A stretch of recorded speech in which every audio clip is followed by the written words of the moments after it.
everyone, I'm Julie Barrett, founder of Conservative Ladies of Washington, and I'm back again with another bill of the day. Today we're talking about House Bill 2470. This bill has a hearing tomorrow, January 30th at 10:30 a.m. That means you're going to need to take action before 9:30 a.m. tomorrow, January 30th, and I will have all the links down in the description below for you to take action. Now, what is House Bill 2470? House Bill 2470 would create a local sales and use tax to address gender-based violence. What is gender-based violence, you ask? Well, let me tell you. Gender-based violence, according to UNHCR, the UN Refugee Academy, is a serious violation of human rights and a life-threatening health and protection issue.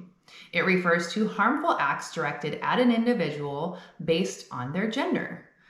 GBV can include sexual, physical, mental, and economic harm inflicted in public or in private.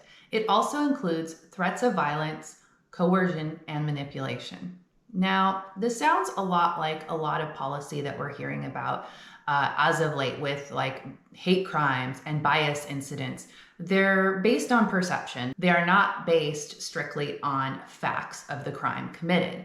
So this already with being called gender-based violence, now it's not anything to have to do with the LGBT community. It is strictly about violence based on a person's gender, which would be the same thing as like a bias incident, I think. So this would be implementing a tax that would then be used for resources to address gender-based violence. Now, we are very much opposed to every kind of domestic violence. As a domestic violence survivor myself, I know that we need to have these protections for those who have been victims of domestic violence. And so we are not opposed to resources for victims of domestic violence. So I want to make sure that that is clear.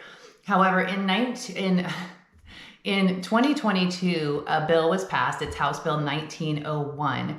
And this is the coercive control law, and it is about domestic violence issues. And in this bill that's almost 200 pages long, there's a lot of information around firearms and policies related to firearms and firearm confiscation.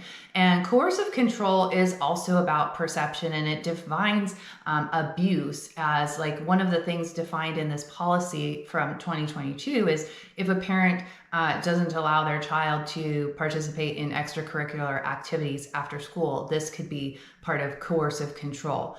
If they're not gender affirming, this is coercive control. So there's a lot of, again, it's another thing with perception. And we're talking about taking away a person's constitutional rights based on the perception of another person. Now, if someone had actually committed a true domestic violence offense and they should have their Second Amendment privileges lawfully revoked, we definitely support that, and we think that that should be within the law.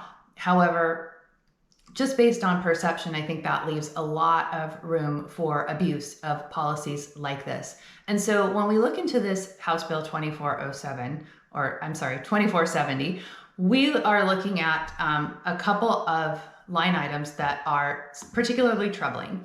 And so this is where they define what these monies can be used for, what this tax collection can be used for. It would allow for funding for superior and district courts to manage the increase in civil protection order filings and weapons surrender compliance work. It goes on to allow for the creation of and the funding for the administration of firearm relinquishment programs for perpetrators of gender-based violence. So these are two of our big concerns with this bill.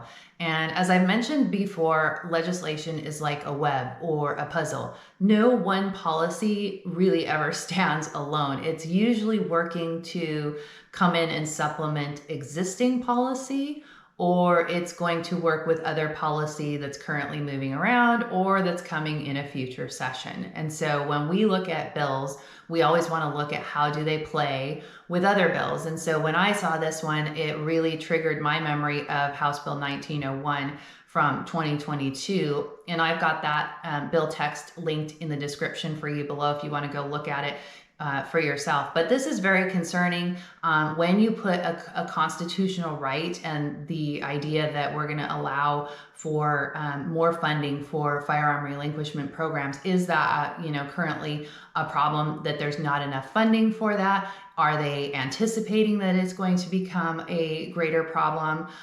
It seems that if you look at these bills that are about perception, it could become a problem in the future, and it's easy for bills like this to be potentially abused and target people that maybe you just don't agree with politically. So we're very concerned about this bill. We are opposing it in hearing tomorrow at 10:30 a.m. Please, if nothing else, just do the 30-second sign in. It will take you probably less than 30 seconds, but I've got the link to Sign In Con. That's to register your opposition to this bill. I'll also have links if you wanted to sign up to testify, or if you want to send in your written comments to the committee. I've got those emails linked for you as well. Now, don't forget, you have to do it before 9:30 a.m. on Tuesday, January 30th. So don't wait, do it now. And please share this information with your friends so that they can be informed and take action as well. And as usual, I always remind you guys to be sure that you're subscribed to our Substack. That's the best way to get the latest updates and calls to action. And I'd also invite you to become a paid subscriber to the Substack. That's the same thing as being a member. It's the best way that you can support the work that we're doing. And if you want, get involved with us as well. We have lots of ways that you can plug in and help make a difference. At the very least, please consider making a donation. I'll have that link in the comments below as well. Thanks for watching, and I'll see you again next time.